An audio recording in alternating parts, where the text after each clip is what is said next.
Welcome to this episode of the Montpelier Happy Hour here on WVEW 107.7 LP Brattleboro, your community radio station. I am your host, Olga Peters, and I would like to welcome to the show today Representative Emily Kornheiser. Hello, Emily. Hello, Olga. And Representative Theresa Wood. Welcome, Theresa. Thank you, Olga.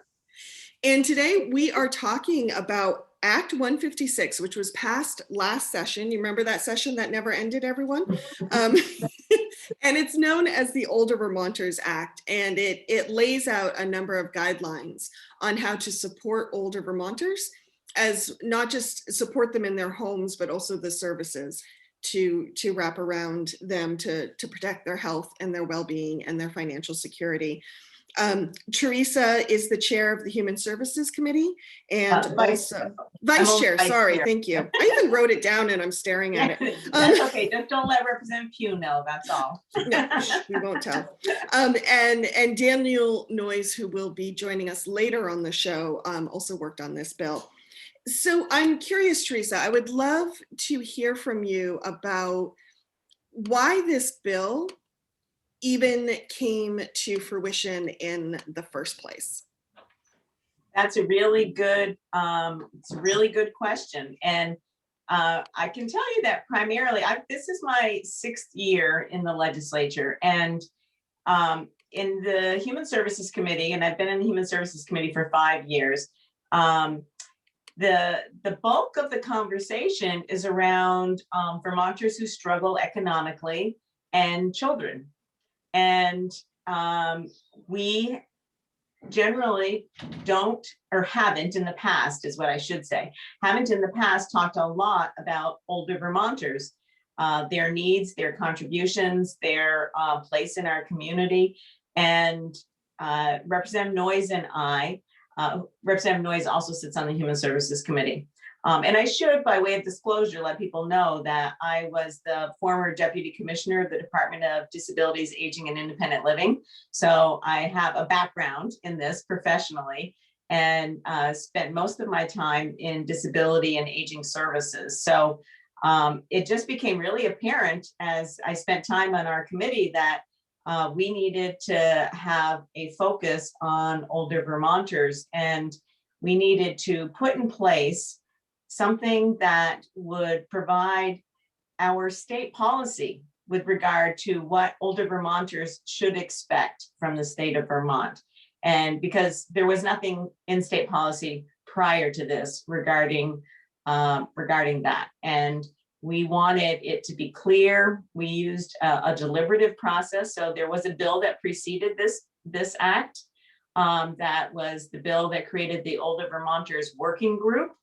And for a period of 18 months or so, there was a group of people interested in the topic. So everything from legal aid to our area agencies on aging, to home health agencies, to the Department of Disabilities, Aging, and Independent Living. Representative Noyes and I participated. So there was a wide swath of interested individuals to come up with the basic tenets of what this what now is known as the Older Vermonters Act 156, what it should contain. And so it was a lengthy process, but one that resulted in something that I think gives us an opportunity to focus not only on the needs of older Vermonters, but on their contributions to our communities. Yeah, for the sake of our listeners and viewers, I just want to quickly, in broad strokes, talk about some of the systems of support that this bill lays out. It talks about self-determination, so that older Vermonters can direct their aging rather than just be something that happens to them, which I thought was a very powerful statement. Mm-hmm. Safety and protection, living in their own home, having a safe home, a safe community. Coordinated and efficient systems of service, financial security, optimal health and wellness, social connection engagement, housing, transportation, and community design, and family caregiver support were just some of the things that this bill lays out. And to me, that was very comprehensive, to consider not just the elders, but their families as well. Well, And I mean, I was just gonna say, Olga, one of the things that we know is that the majority of older Vermonters, when they sort of get to the stage in their life where they might need some additional support, that is done mostly by family caregivers. There's a very small slice of people who actually seek out what, you know, we refer to as long-term care services and supports. So that's why it's really important to acknowledge the role of family support caregivers. Yeah, all of those things that you just identified, those are basic principles. They are now policy of the state of Vermont, that these principles will guide the services and supports for older Vermonters and their families. and I appreciate sorry. that. I appreciate it so much that you did this, because I feel like it really flips the script in a lot of ways. In my first 2 years in the legislature, the only time I heard people talking about older Vermonters was as this economic liability. And the solution in sort of the conversation that people seem to be having broadly was to attract more younger Vermonters to the state, rather than thinking about the incredible benefits and needs that older Vermonters bring as we age. And so I appreciate so much that you took that conversation and you moved with it to a place where we're really thinking about sort of the community that we do have and what that community needs. Absolutely, Emily. It was one of the things that drove me nuts. I'll be perfectly honest. You know, anytime somebody spoke about older Vermonters or the aging of our state, or Vermont being the second oldest state in the country, it was like with such dread and doom and gloom, and always speaking of older Vermonters as this burden on our society and on our communities, and without the recognition that older Vermonters play such a vital role in the social connectedness of our communities, in the economic stability of our communities. I mean, people are working longer and longer, you know, into their 60s, 70s, 80s, and being very viable employees, you know, for the workforce that we continually hear about in our discussions around the economy in the state. So that was one of the goals that Representative Noyes and I had, was to start changing that, you know, that picture of what an older Vermonter is and needs, and started also thinking about their contributions and their successes in our communities. Olga, we interrupted you. Sorry, you were going to say something. No, I just wanted to get a pulse on this bill, because it was passed in the fall, and it does lay out some timelines. I'm wondering kind of where in the process, because while this was passed last year, it's still a fairly new bill, or a new act, I should say. Yes, it is. And the biggest thing is that we wanted people to be able to take their time in putting together a thoughtful process. So the other thing that I want to point out in this is, while sort of in, you know, legislative speak, it would be logical that we would say to the Department of Disabilities, Aging and Independent Living, you will be the lead on this, because they provide services and supports. However, I think it was important for us to say that we placed sort of the onus of responsibility here at the governor's office, because we wanted it to be broad across all departments in state government. So when you're thinking about transportation, you're thinking about how is this going to impact older Vermonters, or how are we building our sidewalks? When you're thinking about broadband, how is that going to affect telemedicine for the 85-year-old that lives up in the Northeast Kingdom? Or when you're thinking about other government services, or you're thinking about trails, you know, money to put into trails, are we thinking about making them accessible, or at least a portion of them accessible? You know, all those different things that we think about in the legislature, we wanted state government to think about those as well, in terms of the broadness of the impact here, and not just in state government. We want this goes beyond state government to philanthropy and to the private sector. So the Secretary of Administration is actually charged with preparing this plan. And of course, operationally, the Department of Disabilities, Aging, and Independent Living has a main focus, along with the Vermont Department of Health. So they're just in the process now of putting together sort of the actual time frame that they will, the implementation of this. And there are other aspects of the bill that I'm sure we'll get into in terms of protection as we talk further. But so I just want to have an opportunity here to welcome my colleague, Representative Ann Noyes. Yes, Thank thank you you for joining us. Oh, thanks for having me. I'm sorry I was late. I actually was presenting with Representative Rogers to the 7th grade class. And it was great. They had some great questions. And so, yeah, always good to connect with our youngest constituents. So it was good. Thank you. Nice to meet you, Representative Daniel Noyes. Thanks. Nice to meet you as well. Thanks for having us, or having me. And so right before you came on, I was asking Theresa how this bill came to be, or how this act came to be. I'm not used to talking about things that have actually passed. We're usually talking about things that are pending. And I'm wondering for you, Dan, what's important about this bill for you?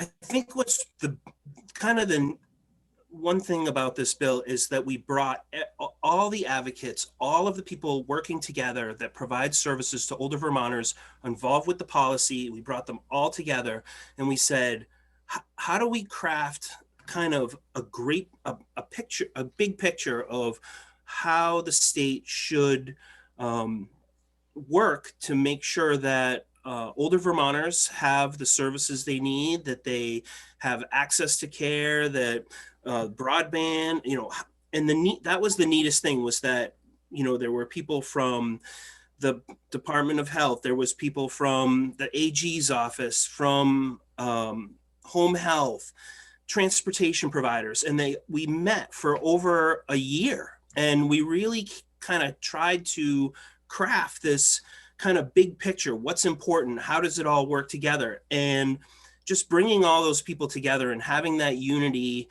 And sure, there's stuff that was not in the bill that some people wanted, and there was, it was really great democracy and good give and take by everybody who's involved. So I thought that was kind of the neatest thing about how we got to where we did, and the participation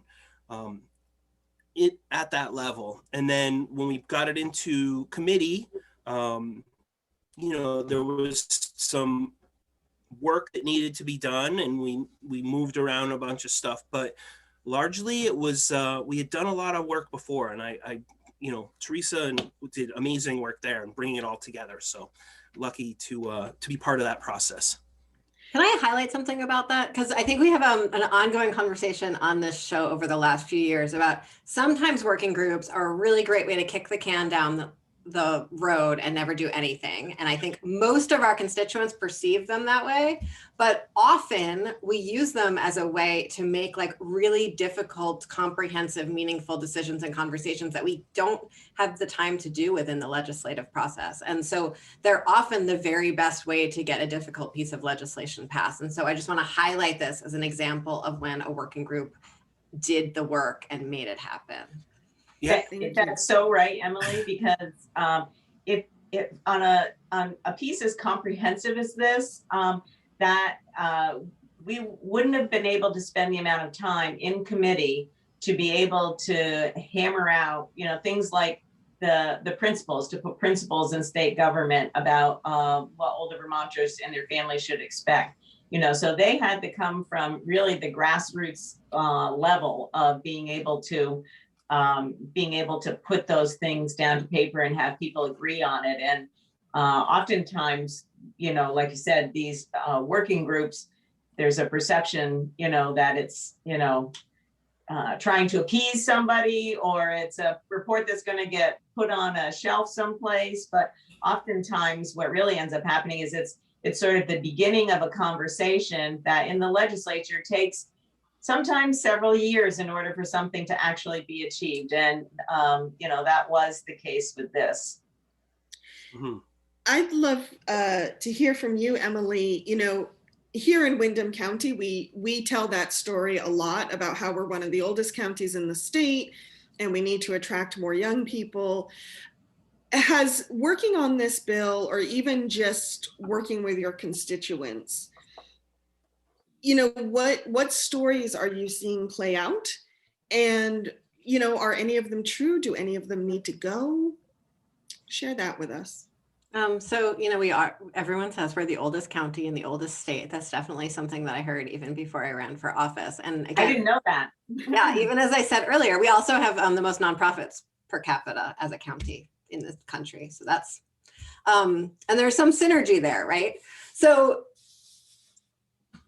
but as I sort of think about what that means for the vibrancy of our community, especially in the context of COVID, there's really, profound spirit of volunteerism in our community because of how many older Vermonters we have, how many people who have been in this community for a really long time, have deep social ties to each other and to younger people into the community and to the institutions in the community, and are carrying things forward and able to sort of offer that up to younger generations who might not have the time and space to do that kind of volunteering. And so there's those benefits. And then there's also some of the challenges that I think we're going to be facing. We have a lot of folks who are living in the houses that they raised their kids in that are too big and too drafty. And there isn't really sort of the other housing solution available in our area right now for people.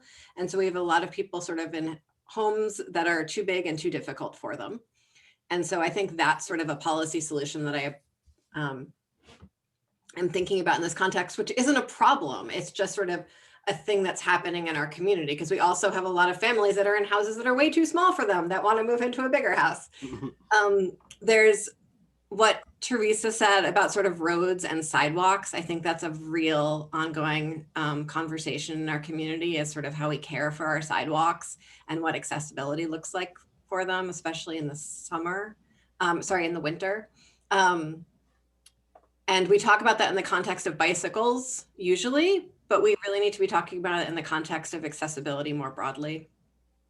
And then particularly in West Brattleboro, Mountain Home has a huge proportion of older Vermonters living in it because it is a really affordable place for people to live and live independently, somewhere that is sort of maintainable and, folks can connect and access. And so really doing everything we can to sort of strengthen access to social services there and strengthen access between sort of somewhere that's down a dirt road and this sort of core center of town where so much is available, I think.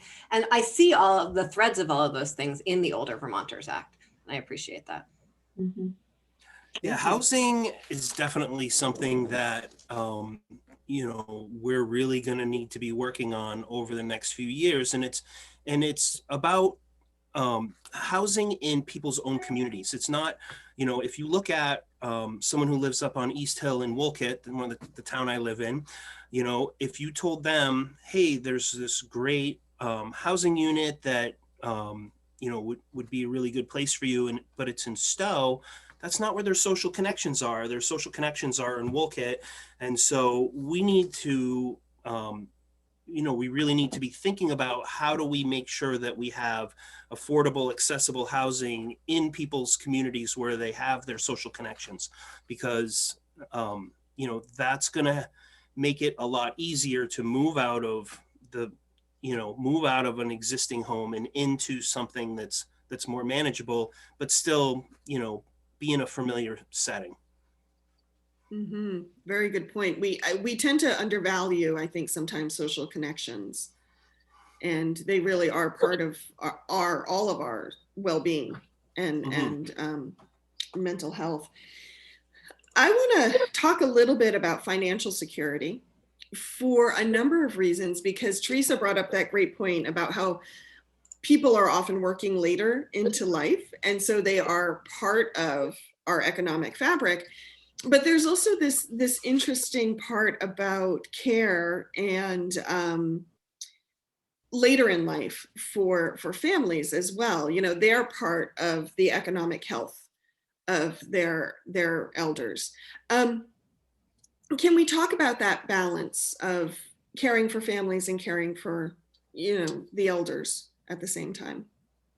Well, we certainly, no, I don't think any one of us is not familiar with sort of the sandwich generation who is, taking care of an older parent and, has teenagers or kids in college or even, younger children at this point in time. And that's a reality. I mean, those are things that families are dealing with. And I think that,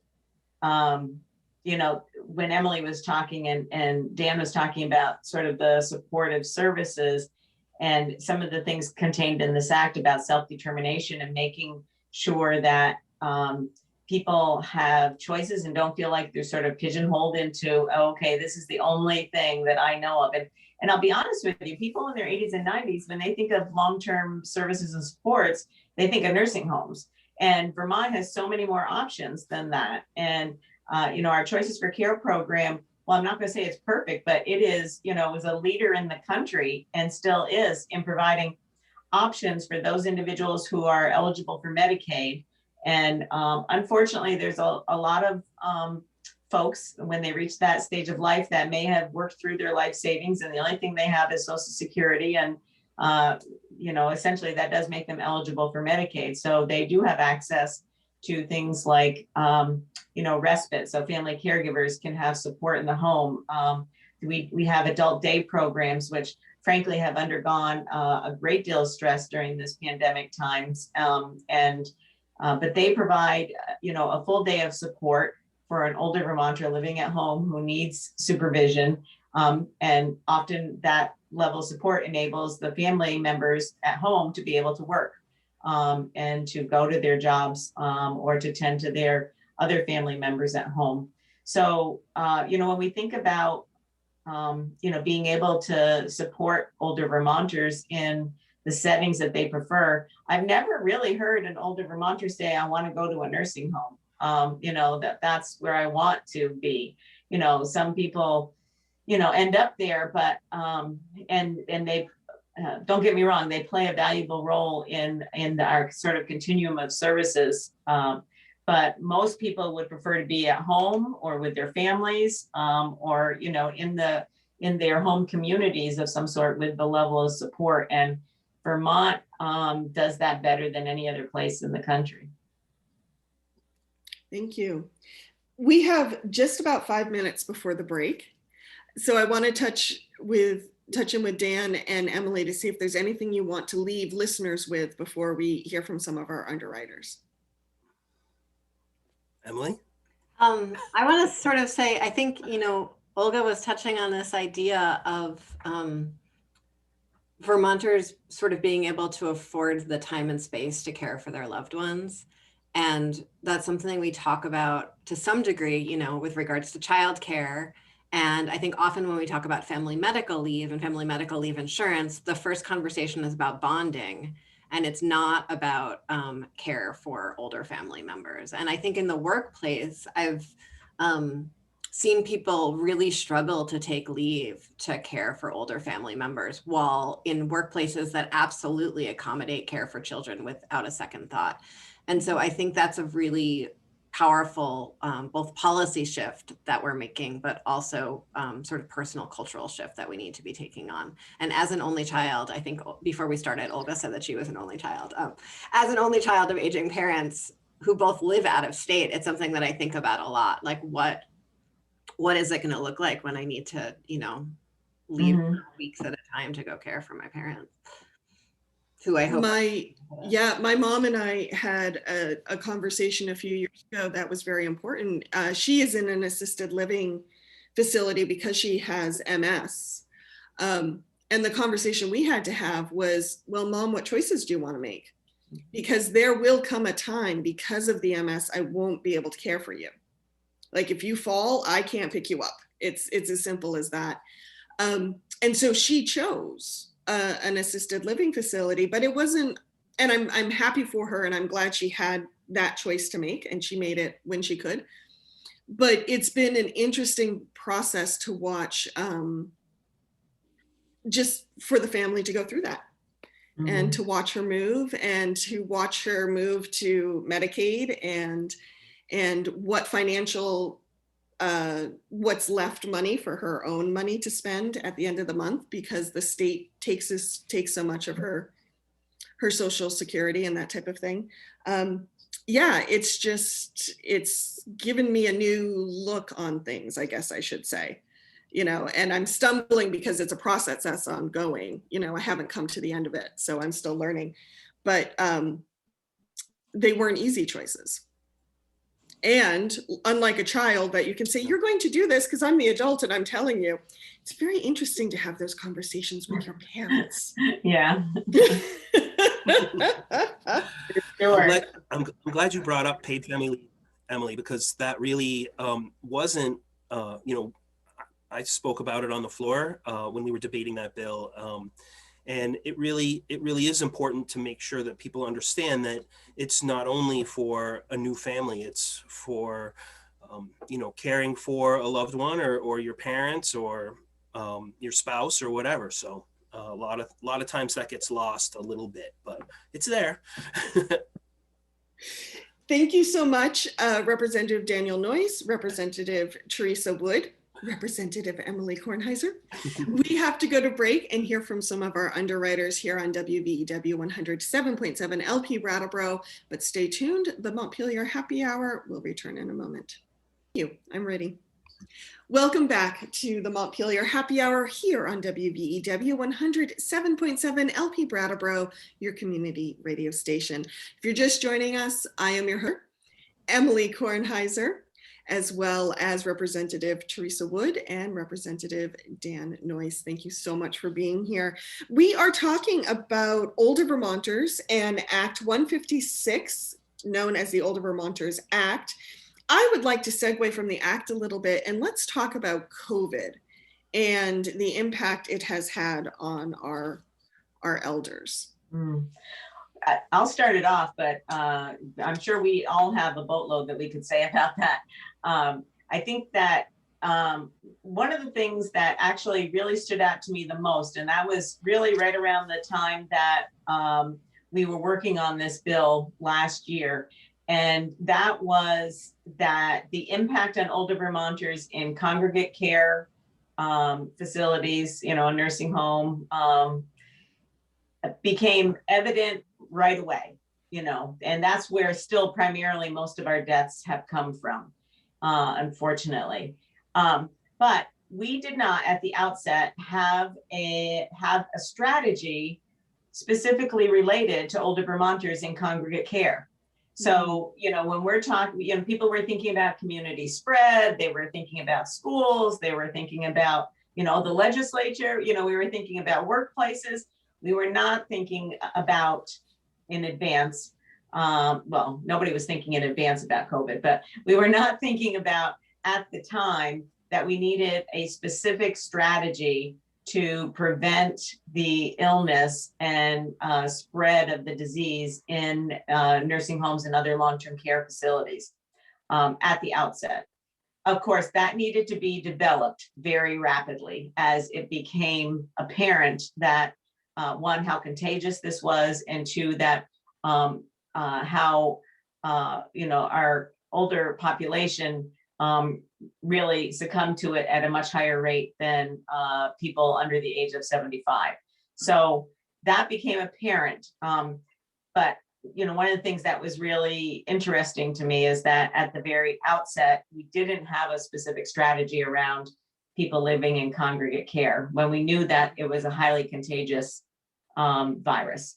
And so that, as I said, that changed quickly. And, Vermont now, does have among the lowest rates in congregate care, lowest rates of deaths in congregate care, although, as I said, most of our deaths have occurred there. So that's been a huge thing. I have a 90-year-old aunt who lives in an assisted living facility. And the other biggest thing I will say is the isolation that people have experienced. It's been dramatic. And although we keep in touch on the phone and occasional Facebook, Skyping, it's very difficult. That's very difficult on them. So Dan or Emily, you have thoughts about that? Well, I think that isolation wasn't just limited to folks who are living in congregate care settings. I think that we've seen Vermonters across the state feeling, being incredibly isolated through this, and didn't necessarily have the resources and supports in place to bridge that really intense isolation, partly because of technology. And a lot of people, didn't yet have broadband, or didn't yet have the kind of IT skills that they would need to do the kind of endless Zooming that we all are doing with each other. And the sort of mutual support networks that I think developed after a while. The volunteerism in in at least my community, is really mostly older Vermonters who do it. And so the system of folks to bridge that isolation really broke down when we didn't have older Vermonters to be doing the visiting too. Even our Meals on Wheels is mostly older Vermonters who do the driving. And so that isolation, I think, has been really, really hard. And I appreciate how much people are doing to protect their own safety, but I think we need to continue to step up to care for those people who are taking care of their own safety. One of the things that I've been really thinking about around that companionship piece and trying to look at technology, especially in rural Vermont, is there a possibility that we could use Medicaid to help pay for internet access, where we're trying to move into these CUDs, communication union districts? It'll be important for them to have the community buy-in, to have that mass in order to be able to run that fiber optic and to maintain a system. So I've been reaching out to our congressional delegation, because it's not allowed. We have this thing called Lifeline where we can have a phone, but here we see during the pandemic that it's companionship and having that access to even register for a vaccine. If you don't have internet or a computer or the ability to use one, you have to rely on others to help you with that. And, I think as we generations age, we're going to have people that are going to be, they've been using computers for 10, 20 years, and then being able to pay for it, if we could possibly have that be a reimbursable expense for their, because telehealth, telemedicine, that companionship, as we just talked about, is all so important. So I've been talking to Senator Sanders' office about it. So we'll see. Hopefully we'll have some discussion about it this week. So, and I've been talking to our Energy and Technology Committee about it. So who knows where that will go. I'm curious about, Emily. I always admire Emily because she is like a bureaucracy whisperer. And I get extremely frustrated very easily by bureaucracy. But one thing I find so fascinating is just trying to navigate it. And elders, it seems, they have so much bureaucracy to navigate. And if they're not doing it, their family members. I'm trying to schedule my dad's vaccine right now. A whole other story. And I wonder, is there any movements to try to simplify some of the hoops people have to jump through to access some of these services? Well, I think you raise a good question, Olga. That's when we were talking back earlier about accessibility, it's not just about physical accessibility of, our buildings and our streets and our public places. It's really about digital accessibility and governmental accessibility. I mean, one of the things that I say to my constituents all the time is that, I'm if you're having problems, I'm the link, to try to help you get through those issues. And we certainly saw, more than I've ever seen before when people were needing to and continuing to need to now apply for unemployment. But one of the things I just want to make sure that your listeners and viewers get is the senior helpline number, because that is something that people can reach out to for information and assistance. And that is 1-800-642-5119. And so when people are like at their wits' end and trying to figure that out, and family caregivers can call too. So you don't need to be the older Vermonter yourself. The family caregiver can call and say, you know, I need help with trying to figure this out. You know, that's what they're there for. And it's also there for people with disabilities as well, to be able to access. I can't say we've made great strides in that, Olga. I mean, I would love to be able to say that, but we're trying to make things accessible all the way around in terms of people who have English as their second language, and people who you know, don't have access to technology, and people who even, you know, with assistance just find it difficult to access, you know, the barrage of services that there are out there and all the information that you have to give in order to get access to them. So it's not easy. You know, well, it'll be a continued work in progress. I'm glad you knew that phone number, Theresa. It's well, I was Dan, about to start looking it up, and you had it. I love it. You know, I pulled it up on my screen, but you know, don't give me too much credit. Oh, good. and I will put it in the podcast show notes. All right, perfect. No, and you know, working with the area agencies on aging or home health, and having a case manager, or if you're working with SASH or whoever, you know, those are really good advocates. And then, you know, rely on your representatives. What is SASH stand?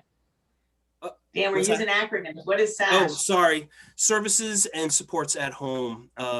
So it's like the area agencies on aging and home health, and just a way for people to receive supports and services, as in the name. So, you know, just and like you know, also reach out to us, your legislators, if you have a problem, because you know, that's our job, and usually it's really easy. Shouldn't say really easy. Sometimes it's still frustrating, but I've had some really good success just saying, oh yeah, I can help you with that, you know, and one email or one phone call, and it's taken care of. And just because I've kind of tried to navigate it for others, and I got it down now. So. Yeah. That senior helpline, though, is really amazing. I think as we have sort of less and less ombuds positions throughout our state government, and our forms become more and more complicated, it is just so powerful, that senior helpline. I mean, I remember when I worked at economic services and someone would call, and they would, when I heard that they were old enough to be calling the senior helpline, I was so excited, because I knew that they had so much better help than anyone like throughout the economic services system could to navigate, especially Medicare. I think they're really brilliant at helping people understand.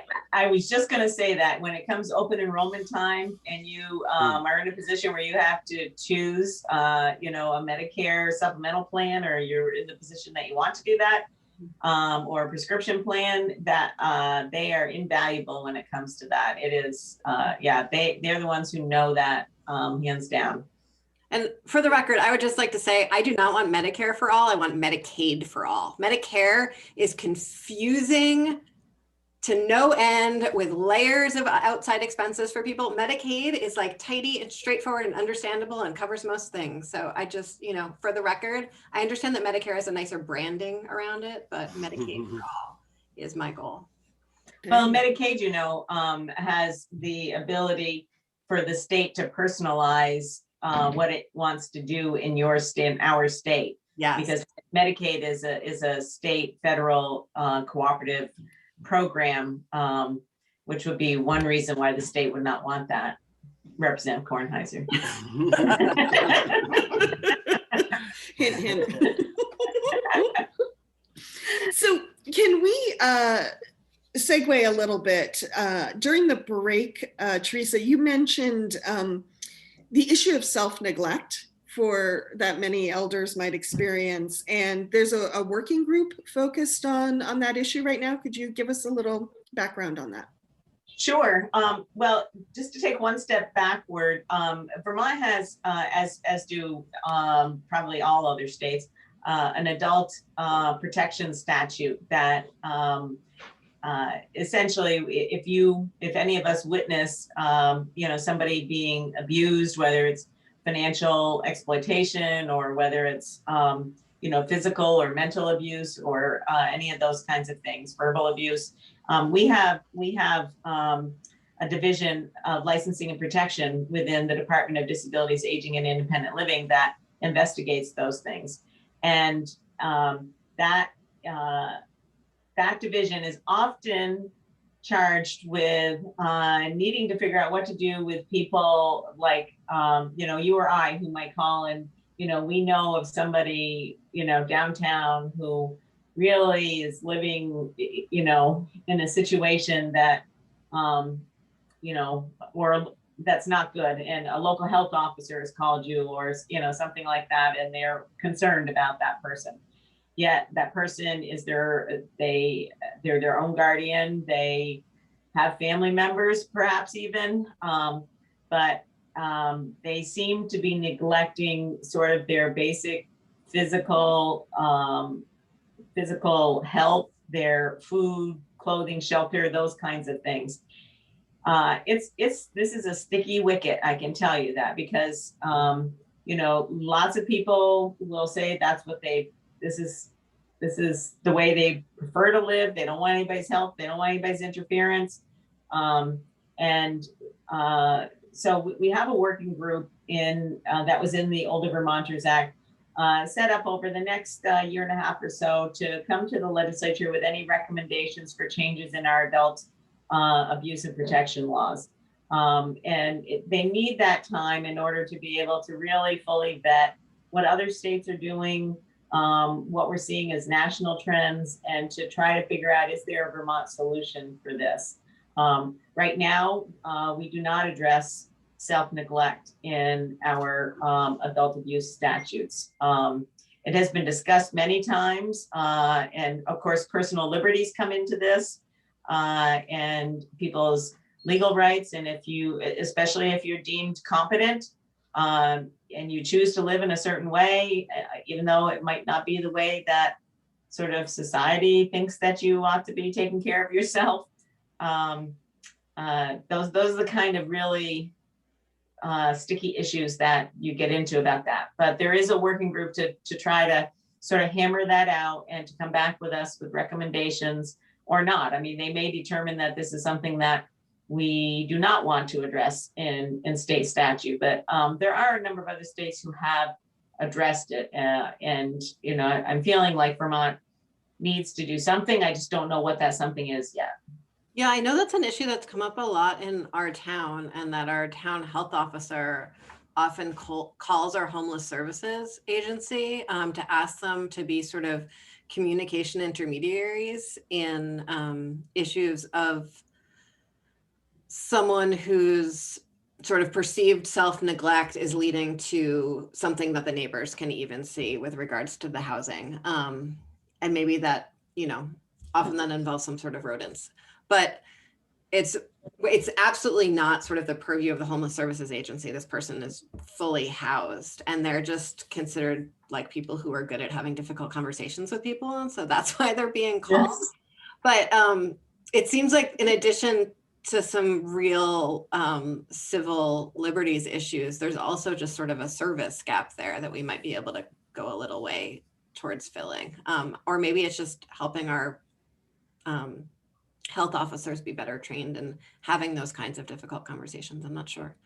Mm-hmm. Yeah, and I think that sometimes people, I can think of an example right here in my community of a lady who was really known to everybody, and she was fully housed. She fed her animals better than she fed herself, and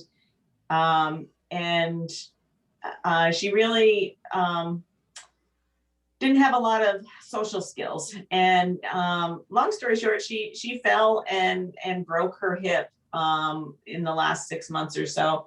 And everybody was like, where is she? Where, because we always would see her on the street. Where is she? Where is she? And so finally a neighbor who wasn't sort of connected on Front Porch Forum realized that there was this conversation going on Front Porch Forum, and he chimed in and he said, oh, he updated us on her status. She'd had to have an operation and she was in rehab, but she was going to stay there, and she was doing great. And in fact, it was really kind of cool because she received this, whole bunch of holiday cards and people sending her things at the rehab place. And he, posted a picture in our local digital newsletter of her, and she looked better than she had in, the last 30 years. So with a smile on her face and everything. So, but she was a person who would have fallen into this category of somebody who was self-neglecting and did not want anybody's help. But finally, when she got to that point of she was not able to physically get up and get to the doctor and call the ambulance and all of that kind of stuff, she accepted help, and she honestly, I think, is really much happier now. So we do make a lot of assumptions, I think, as community members about whether or not somebody wants help or doesn't want help. And it is a difficult needle to thread, I will say. What this stands out for me, and just for the sake of listeners, as you may know, I live in an apartment building, and something is now a gathering is happening in the next door apartment. So if you hear noise, I apologize. What this strikes for me is, people's lives are becoming more complicated, and their needs are becoming more complicated, regardless of whether they're a child or an elder, or mental health issues or physical health issues. And it seems like we are sometimes expecting neighbors and community members and family members to sometimes maybe step in where it's more appropriate for a social service agency to step in, kind of going back to what Emily said about difficult conversations. And I don't know where I'm going with this, but I do just want to acknowledge that as things become more complicated, there is more being expected of the community. And either we need to better support the community so it can step up, or we need to step up our agencies. I don't know, what are your responses to that? Well, I'm thinking about 2 weeks ago, we had a conversation about intimate partner violence with the Vermont Network on Domestic Violence, and about this, and about our local domestic violence shelter, the Women's Freedom Center, about bystander training. And I think that there's a lot to be said for the fact that many of us, especially, as Vermont communities are really ever changing in their makeup, and as less people might know each other from their kids' schools, that we really need to be supported in knowing what to do, and how to talk to our neighbors in some cases, or how to care for each other, or, how, as we become more culturally and ethnically and generationally diverse, I think some of us just really need the skills of how to offer help to someone in a way that doesn't feel like an imposition, or how to step in when you see that someone is really struggling, and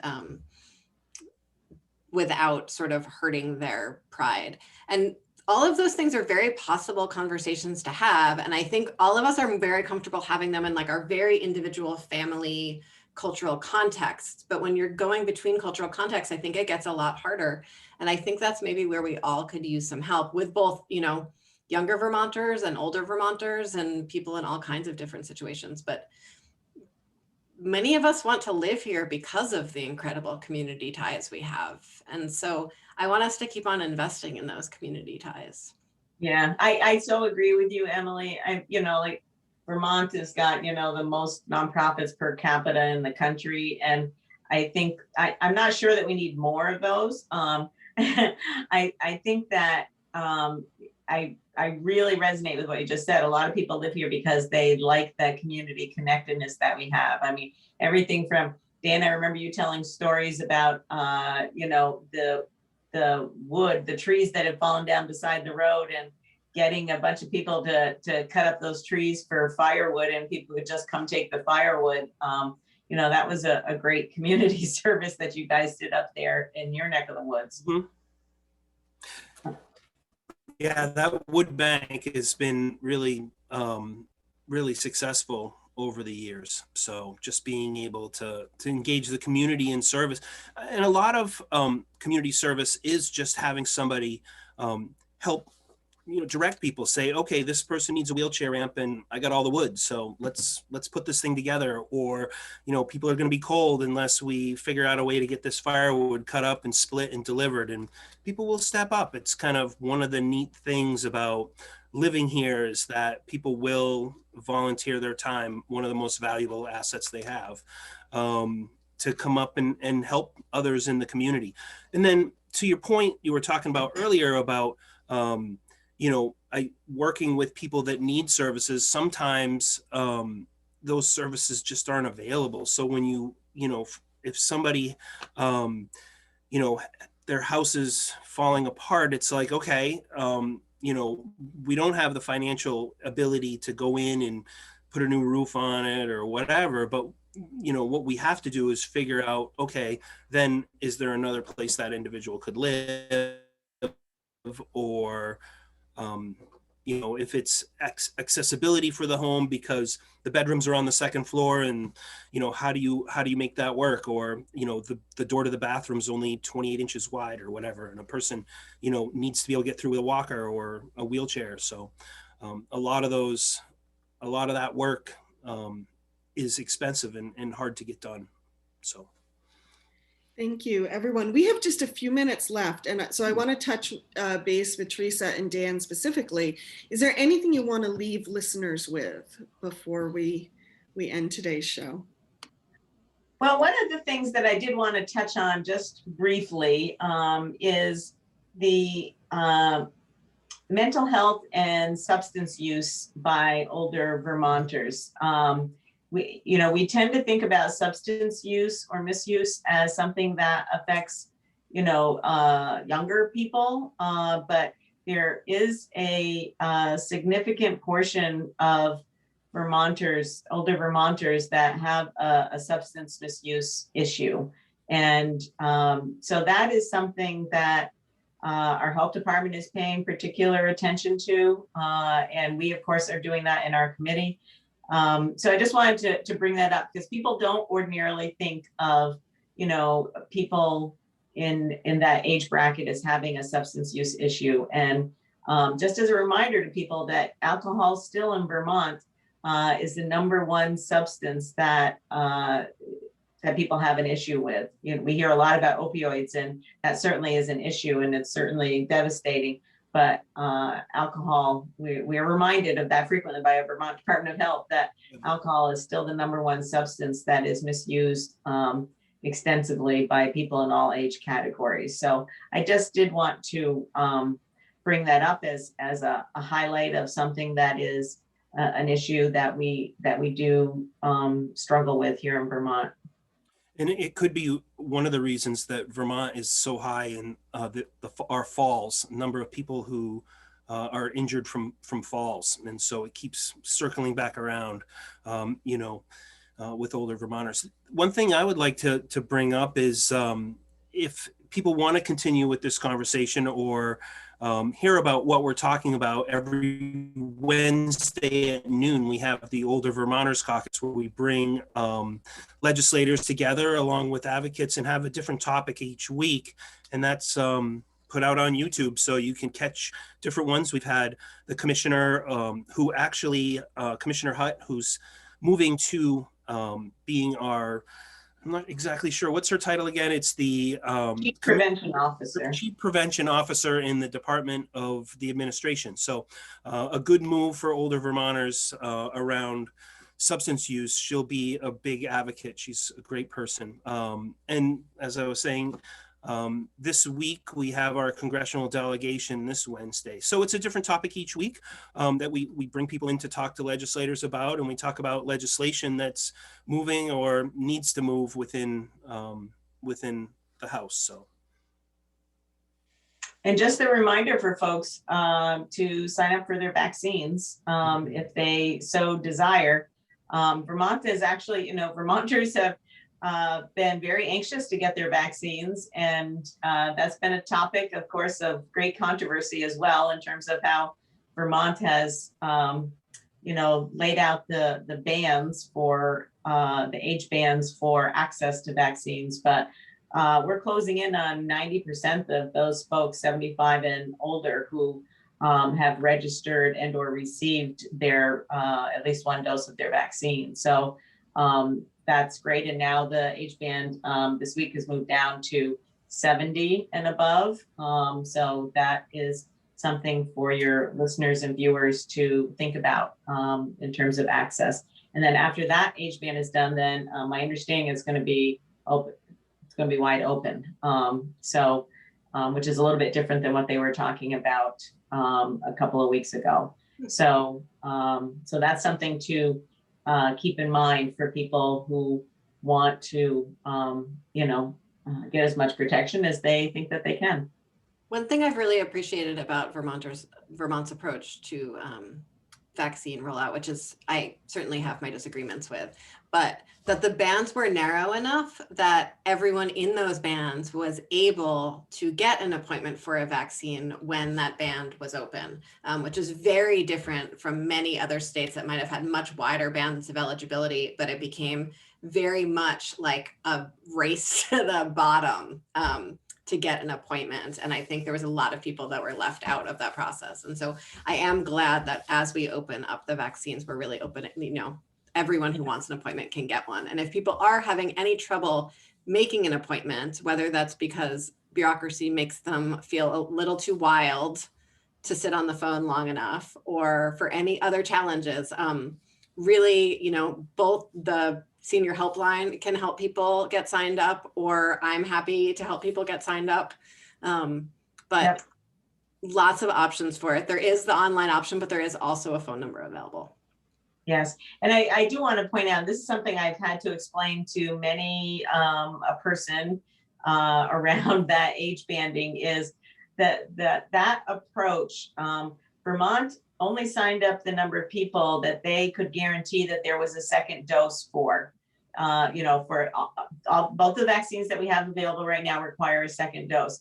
Other states had opened it wide up, and they were not guaranteeing that they were going to have a second dose when that third week came around and that person was supposed to have their second dose. And while I don't think it's been perfect, I think the ability to know that you leave your first dose, you leave your first shot with an appointment for your second shot here in Vermont. And that is not the way it's happening in other parts of the country. So I think while people have certainly had their issues with the prioritization, that is one thing that I do have appreciated. Thank you. We are out of time here on the Montpelier Happy Hour on WVEW 107.7. But before we go, I do want to, we always like to end with a toast. And my big water thing here. And my teacup. And your teacup. I just want to toast to all the elders who are out there volunteering in our communities, who are caring for their grandchildren, and who, if we are lucky, we will someday be ourselves. So hear, hear to all our elders. Just a reminder, you can find the Happy Hour at our Montpelier Happy Hour Facebook page on WVEW 107.7, as well as Emily's YouTube channel. And thank you, everybody. Have a great week. Thanks for having us. Yeah, thank you.